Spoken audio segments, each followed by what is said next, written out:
Hello everyone, and welcome back to On Air with Ben Marco. This week, I've got another indie game for you. I've had a lot of those recently, and there's a reason for that. They're cheap, but a lot of them are actually really good. Anyway, back on topic, this week's game is called Salt and Sanctuary, a side-scrolling exploration platformer game that's similar to games like Bloodborne and Dark Souls. It's difficult to describe without, a lot of detail, but just watch. One thing that I do like about the game is that while it is similar to the previous two I just mentioned, Bloodborne and Dark Souls, it does definitely have its own identity. First of all is that it's definitely in 2D instead of 3D, which helps separate it from the other two. And second is that it's more around platforming and exploration than it is about just killing everything, which is a nice change. A second thing I like is that the combat, while again different due to the difference in dimensions, is still very weighty. It has a very nice weighty feel to it. Every single weapon has its own fighting style that you can use, and they all feel different, which means it's very easy to just decide on one you like and go with it. I mean, for example, I've gotten quite attached to the spear here.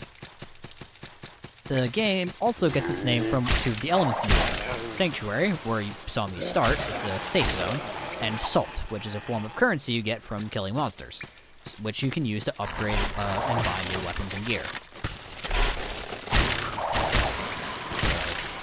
So that gets one. Of course, with the upsides must naturally come the downsides.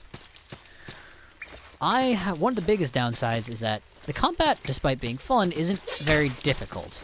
I've died more times to platforming than I have to the enemies. Even Mr. Cypherhands here, who I have fought many times, isn't nearly as dangerous as he looks, so just keep that in mind. They could maybe adjust the difficulty for the fighting or mess with the platforming, but again, I could just suck at platforming, so there's that. The other thing that I dislike about this game is that there's a mechanic that, when you die, whatever monster killed you picks up your salt, which makes them stronger and makes them harder to kill.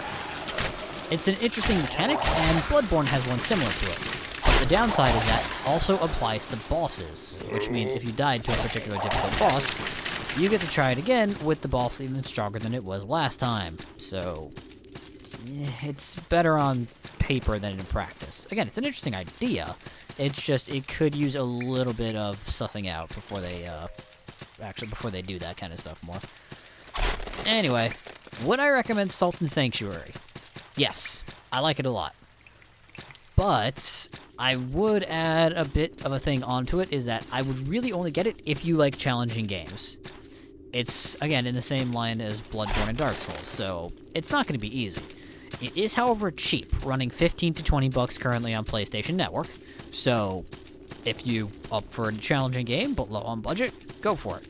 If not, try a friend's copy of it first to see if you like it. Anyway, this has been On Air with Ben Marco. Thanks for watching, everyone.